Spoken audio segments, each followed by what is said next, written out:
Hello student, welcome to my channel. So student, आज की video में मैं ये फर्स्ट सेमेस्टर इंग्लिश लिटरेचर का कुछ इंपॉर्टेंट क्वेश्चन आप लोग के साथ शेयर करने वाली हूँ।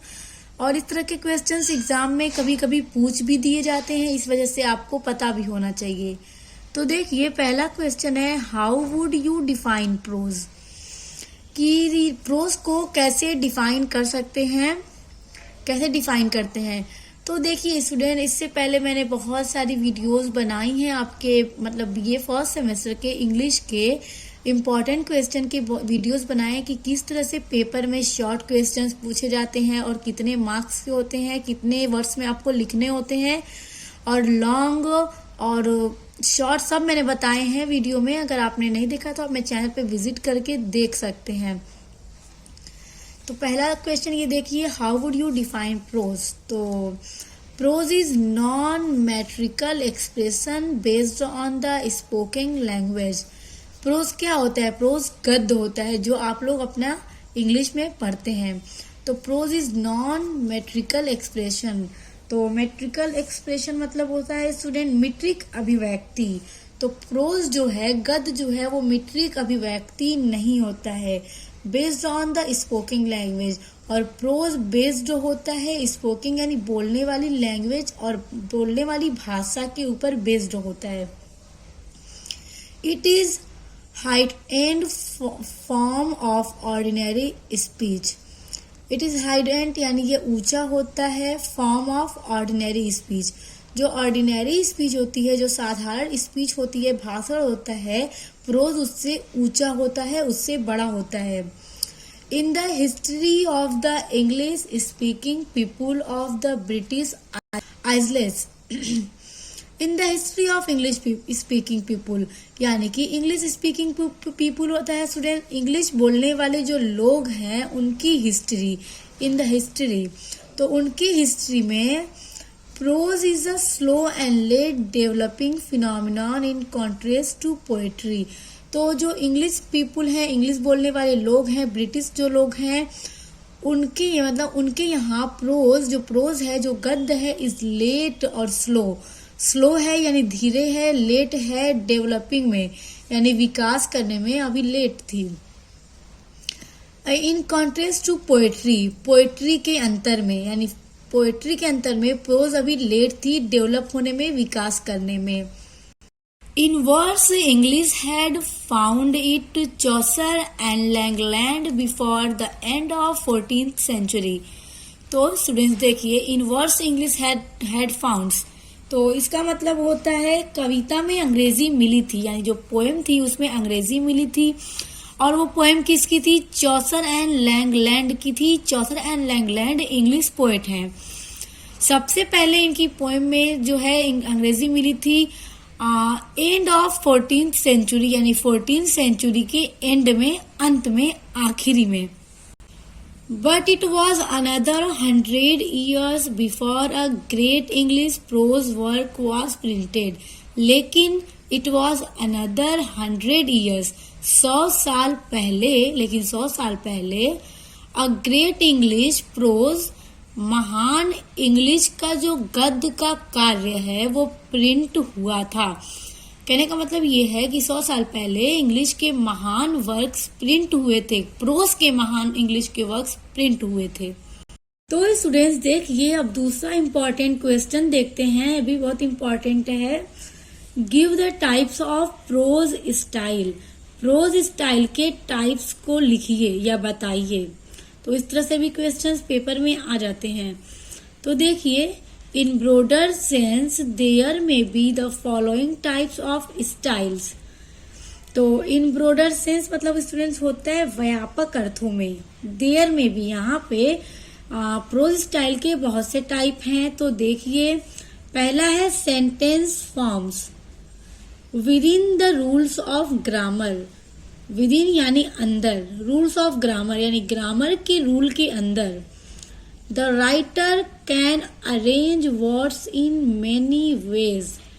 जो राइटर हैं, जो प्रोज लिखते हैं, जो राइटर हैं, कैन अरेंज, कैन मतलब कर सकते हैं, अरेंज यानी वर्ड्स को अरेंज करना, शब्दों को अरेंज करना, क्योंकि स्टूडेंट्स कोई भी अगर राइटर है, पोएट है, अगर वो पोएम लिखना चाहता है या कोई प्रोज इससे कुछ भी लिखने जा रहा है तो सबसे पहले वो शब्दों का चयन करता है और उसको अरेंज करता है कि किस तरह से उसमें ग्रामर के रूल्स को वो लगाएगा और किस तरह से प्रोज लिखेगा।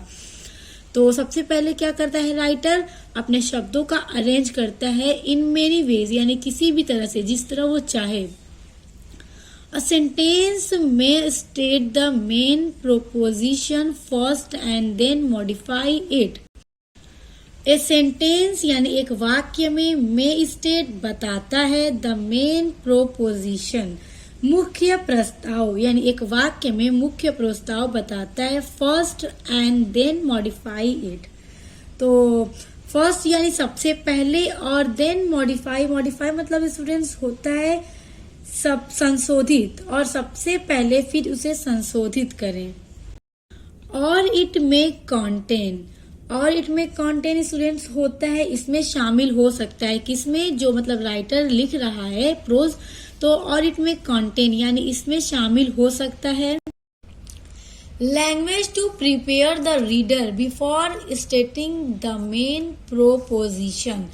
तो क्या हमें बोला था, इट में कंटेन यानी इसमें शामिल हो सकता है। लैंग्वेज टू प्रिपेयर तैयार करने के लिए भाषा, द रीडर यानी जो पढ़ने वाला है उसके लिए, पढ़ने के लिए तैयार करने के लिए जो भाषा है, बिफोर यानी पहले, स्टेटिंग द मेन प्रोपोजिशन इसका मतलब है मुख्य प्रस्ताव को बताता है।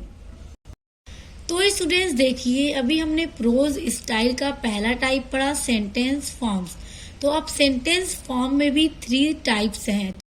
तो देखिए उसका पहला टाइप है द लूज सेंटेंस। तो देखिए इसमें क्या होता है, द मोस्ट कॉमन यानी सबसे आम, सेंटेंस वाक्य, इन मॉडर्न यूजेस यानी आधुनिक उपयोग में, द लूज सेंटेंस जो लूज सेंटेंस है उस स्टूडेंट उसका सबसे आम उपयोग आधुनिक युग में किया जाता है। बिगिंग्स विद द मेन पॉइंट, तो जो लूज सेंटेंस है, बिगिंग्स यानी प्रारंभ होता है, विद द मेन पॉइंट यानी एकदम मेन पॉइंट के साथ वो शुरू होता है। एन इंडिपेंडेंट क्लॉज, और एकदम इंडिपेंडेंट क्लॉज यानी एकदम स्वतंत्र क्लॉज के साथ, फॉलोड बाई 1 और मोर सब ऑर्डिनेट क्लॉजेज, और जो लूज सेंटेंस है वो फॉलो किया जाता है एक या एक से अधिक सब ऑर्डिनेट क्लॉजेस के द्वारा। तो अब दूसरा टाइप है द पीरियोडिक सेंटेंस। देखिए इसमें क्या होता है, in contrast a periodic sentence places the main point in the middle और at the end of the sentence. तो स्टूडेंट्स ध्यान दीजिए, सुनिए, समझिए इसको। द पीरियोडिक सेंटेंस ये क्या होता है ना, sentence place in the main point इस, जैसे कि मान लीजिए एक वाक्य है, एक सेंटेंस है, मान लीजिए यहाँ से लेके यहाँ तक का एक सेंटेंस है, तो उस सेंटेंस में जो सबसे मेन पॉइंट होगा, जो सबसे मेन बात होगी, चाहे तो उस सेंटेंस के बीच में कही जाएगी या फिर सेंटेंस के आखिरी में कही जाएगी।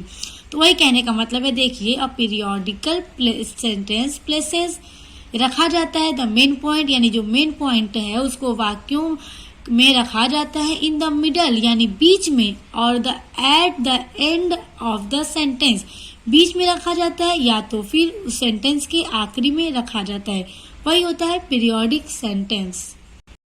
देखिए तीसरा टाइप है द बैलेंस सेंटेंस। तो इसको समझिए, a balance sentence is characterised by parallel structure. जो बैलेंस सेंटेंस होता है वो कैरेक्टराइज किया जाता है यानी कि वर्णन किया जाता है बाय पैरेलल स्ट्रक्चर यानी समांतर संरचना के द्वारा। 2 or more parts of the sentence have the same from emphasizing similarities or differences। 2 or more parts of the sentence, 2 और 2 से ज्यादा वाक्यों के भाग हैव द सेम होते हैं। फ्रॉम एम्फासाइजिंग मतलब पर जोर देते हुए यानी वाक्यों पर जोर देते हुए, सिमिलरिटीज यानी एक जैसा, और डिफरेंसेस या फिर अलग अलग। तो स्टूडेंट्स देखिए प्रोज स्टाइल में हमने एक टाइप देखा था जो था सेंटेंस फॉर्म्स, सेंटेंस फॉर्म में भी हमने 3 तरह के टाइप से देखे। तो अब दूसरा टाइप है डिक्शन। तो देखिए स्टूडेंट, डिक्शन क्या होता है? डिक्शन का मतलब होता है शब्द चयन, यानी शब्दों को चुनना या चूज करना। समझिए, depending on the mode in which the writer is writing, diction can also pertain to the writer's style. Diction में बी आर्गुमेंटेटिव, एक्सपोजिटरी और नरेटिव। तो देखिए स्टूडेंट, जो डिक्शन होता है उसका मतलब होता है शब्दों को चुनना। तो देखिए, जब कोई भी राइटर प्रोज लिखता है या कुछ भी वो लिखता है, क्योंकि राइटर है, प्रोज लिखता है, एस्से लिखता है, पोएट है तो पोएम लिखता है, तो सबसे पहले वो शब्दों को चुनता है, यानी वर्ड्स को चूज करता है कि वो किस तरह के वर्ड्स को अपने राइटिंग में यूज करेगा। ये सबसे इम्पोर्टेंट चीज है। डिक्शन में भी आर्गुमेंटेटिव मतलब स्टूडेंट्स होता है विवादपूर्ण, यानी कि जो डिक्शन होता है वो विवादपूर्ण हो सकता है। एक्सपोजिटरी यानी कि वर्णनात्मक हो सकता है, और नरेटिव या व्याख्यात्मक हो सकता है। सो स्टूडेंट, ये वीडियो यहीं पर खत्म होता है। और स्टूडेंट, आपको अपने इंग्लिश लिटरेचर के बीए फर्स्ट सेकेंड किसी भी सेमेस्टर का, किसी भी सब्जेक्ट का, बीए से रिलेटेड आपको कोई भी टॉपिक पर वीडियो चाहिए या नोट्स चाहिए तो आप मुझे कमेंट करके बता सकते हो। मैं पूरी कोशिश करूंगी कि आपको वो सब चीजें प्रोवाइड करूं जिसकी आपको जरूरत है। तो अब मिलते हैं नेक्स्ट वीडियो के साथ।